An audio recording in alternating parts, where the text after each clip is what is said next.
할렐루야. 금요일 밤 주회 전에 나와서 함께 예배 드리신 우리 성도님들을 주님의 이름 축복하고 환영합니다. 이 시간이 정말 하나님의 크신 은혜가 있는 그러한 시간이 되기를 소망합니다. 우리는 우리를 고백할 때 신앙인이라고 고백합니다. 그래서 신앙생활이라는 것을 합니다. 말씀도 읽고요, 기도도 하고요, 이렇게 예배 자리에 나와서 예배를 드리기도 합니다. 그런데 그 정도 하면은 이제 신앙생활 잘했다라고 평가를 해도 되느냐라고 질문을 하면은 아무도 그에 대해 대답하지 못합니다. 저도 마찬가지고요.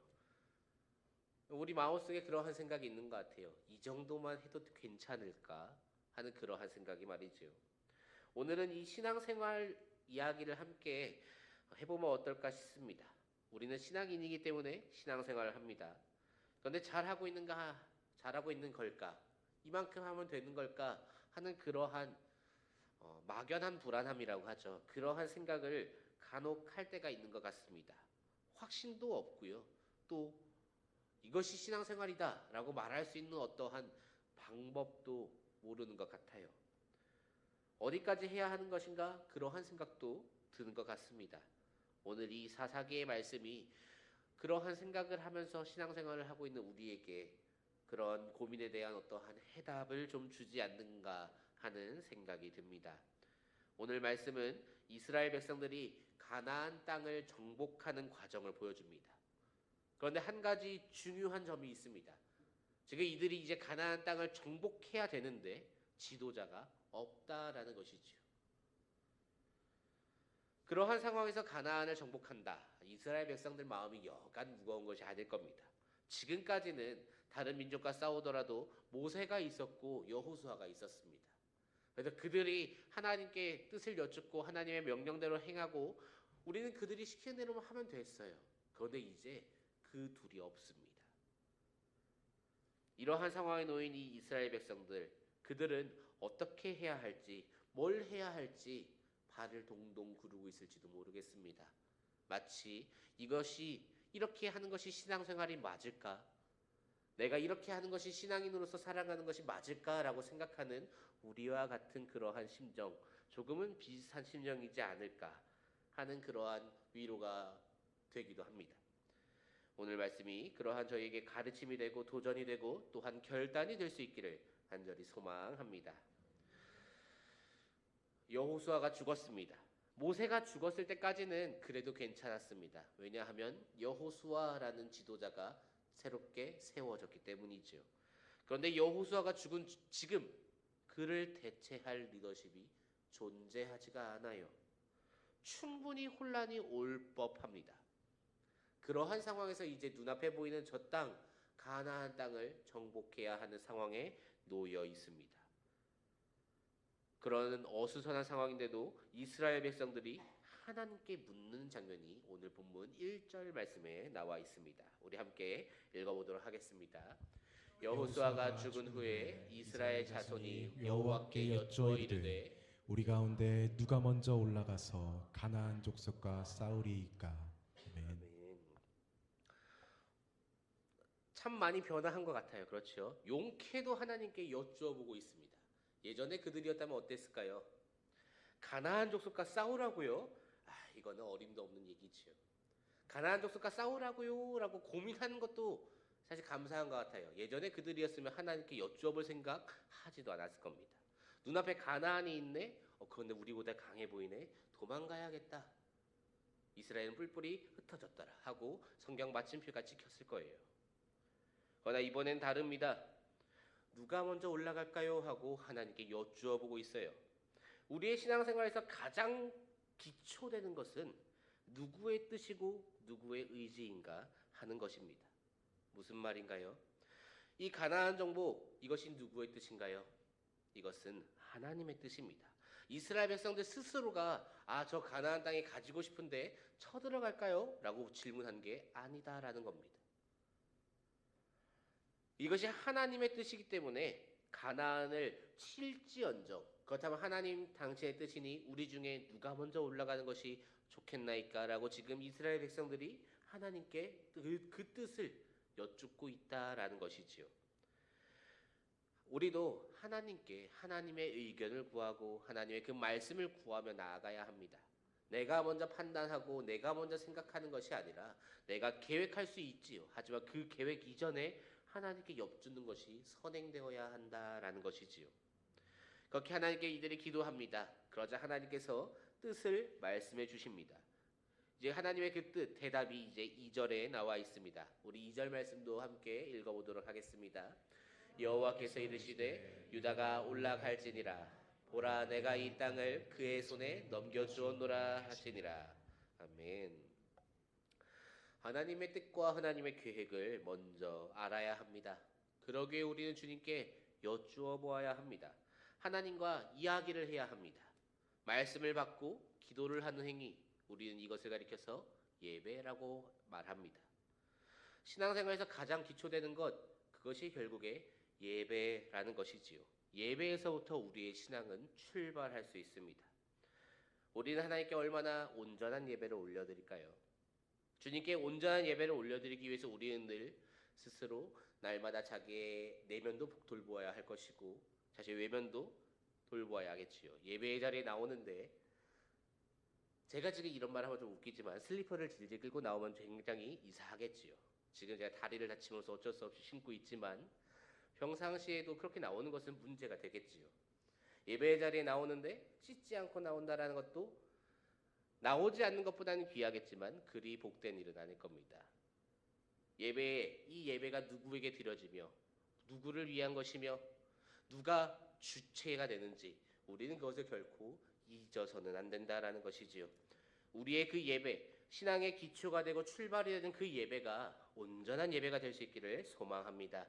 내 마음대로, 내가 원하는 대로, 내가 뜻하는 대로 드리는 것이 아니라 하나님께서 말씀하시고 하나님께서 원하시는 대로 하나님께 올려드릴 수 있는 그러한 예배가 되기를 소망합니다. 그런 온전한 예배로부터 우리의 신앙은 출발합니다. 자, 그 다음에 이제 어떠한 일이 생기나요? 유다가 먼저 올라갈지니라 하신 그 하나님의 말씀에 유다가 순종합니다. 우리 4절 말씀을 한번 읽어볼까요?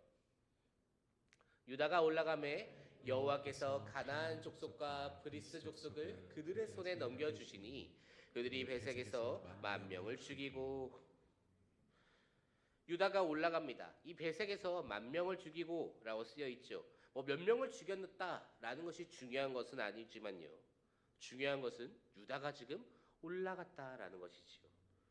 우리는 예배를 통해서 하나님의 말씀을 깨닫습니다. 어떻게 살아야 한다고 앞에서 있는 설교자가 요즘은 적용점까지도 던져주는 그러한 시대입니다. 그런데 어떻습니까? 그것을 아는 것과 그렇게 살아가는 것, 이것은 차원이 다른 문제입니다. 신앙생활이 어려운 이유가 바로 여기에서 발생하죠. 우리는 예배를 잘 드립니다. 예배까지는 정말 잘 드려요. 근데 문제는 무엇입니까? 가나안으로 나아가는 여기에서 이제 문제가 발생을 한다라는 것이지요. 물론 이 부분을 두고 이렇게 말하기도 합니다. 유다는 시므온과 함께 나아갔다라는 것이지요. 물론 이 당시에 유다가 이제 시므온 족속에게 우리 함께 나가자라고 이야기를 했습니다. 그런데 이 당시 시므온은요, 이 지파들 중에 가장 약한 지파였어요. 유다는 가장 강한 지파였습니다. 출애굽기 19장에서 이야기를 할 때 시므온이 받을 이 기업, 그 기업이 너무나도 이 시므온 사람들이 너무나도 적고 기업은 너무나도 크니까 유다가 받은 그 기업 중에서 일부를 취한다라고까지 쓰여 있어요. 그 정도로 지금 시므온은 작다라는 겁니다. 유다가 시므온에게 제안합니다. 너희가 우리랑 같이 지금 올라가면 너희 땅을 치러갈 때 우리도 같이 가줄게. 누가 손해입니까? 유다가 손해예요. 지금 유다는 본인들이 이득 보는 장사를 하고 있지 않습니다. 본인들이 더 편하게 사는 것이 아니에요. 시므온을 도와주기 위해 이렇게 하고 있는 것이죠. 이것은 공동체로서 올바른 일이지 유다가 반쪽짜리 순종을 했다 그렇게 말하고 그럴 상황이 아니라는 것이죠. 그렇기 때문에 그것을 증명하듯 하나님께서 지금 가나안 족속들을 유다의 손에 넘겨주고 계시지 않습니까? 중요한 것은 무엇입니까? 유다가 올라가라 하신 그 하나님의 말씀에 순종하려 하였다라는 것이죠. 우리도 올라가야 합니다. 그 가나안을 향해서 나아가야 합니다. 물론 이 가나안이 너무나도 강해 보이고 어려워 보일 수 있습니다. 실제로 세상은 강하죠. 이제 저라는 한 사람이 세상과 싸워서 이긴다라는 것은 말도 되지 않습니다. 제 친구들끼리 놓고도 회의라고 하기도 뭐한데 여행 계획을 짤 때 야 박호준 너 이날부터 이날까지 시간 비워 하는데 걔네가 말하는 시간에 항상 주일이 걸려요. 못 가 하면은 걔들이 제 시간에 맞춰줄까요? 아니죠. 저를 두고 가죠.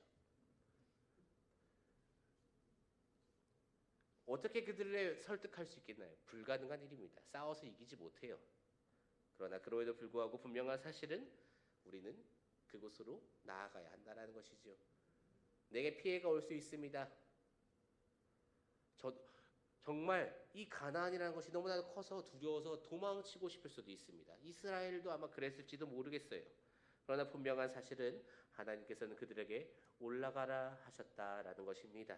하나님께서 하라 하셨으면 우리는 해야 합니다. 우리 주님께서 그것이 가능한 힘과 능력 주시리라 믿습니다. 제 친구들에게 주일날 못 가를 말한 지 10년이 넘은 것 같아요. 이제는 얘네가 물어봅니다. 너 언제 시간 돼? 그날 맞춰줄게. 저는 여름에 이때쯤에 휴가를 세울 거니까 알아서 시간을 비워라라고 하죠. 하나님께서 언젠가 그렇게 승리케 하실 줄로 믿습니다. 신앙생활, 우리의 이 신앙생활에 있어서 가장 중요한 것은 결국에 하나님의 뜻을 먼저 구하는 것, 그리고 하나님께서 말씀하신 그 뜻대로 행동하는 것이라는 것이죠. 신앙생활은요, 우리가 앉아서 고민하는 것을 두고 신앙생활이라고 하지 않습니다. 앉아서 정말 골방기도 열심히 하는 것 굉장히 복된 일이죠. 은혜로운 일입니다. 그렇게 하시는 분이 계시면 계속해서 하시기를 소망합니다. 하지만 분명한 것은 골방기도만 하고 세상으로 나아가지 않으면 그것은 온전한 신앙이다 말하기 어렵다라는 것이지요. 예수님의 최후의 명령이 무엇인가요? 너의 집에 앉아서 그렇게 너희 가족끼리 오순도순 아름답게 잘 살아라라고 하셨나요? 아니지요. 예수님의 최후의 명령은 한 영혼이라도 더 건져내라는 것입니다. 그러기에 우리는 어디로 나아가야 합니까? 세상으로 나아가야 합니다. 가나안 땅으로 우리는 나아가야 한다라는 것이지요. 기독교는 행동을 해야 합니다. 그 행동이 우리의 구원과 연관은 없지만 우리가 구원받은 백성이라면 변화해야 한다라는 것이지요. 누구의 뜻대로 변화해야 합니까? 하나님의 뜻대로 변화해야 합니다.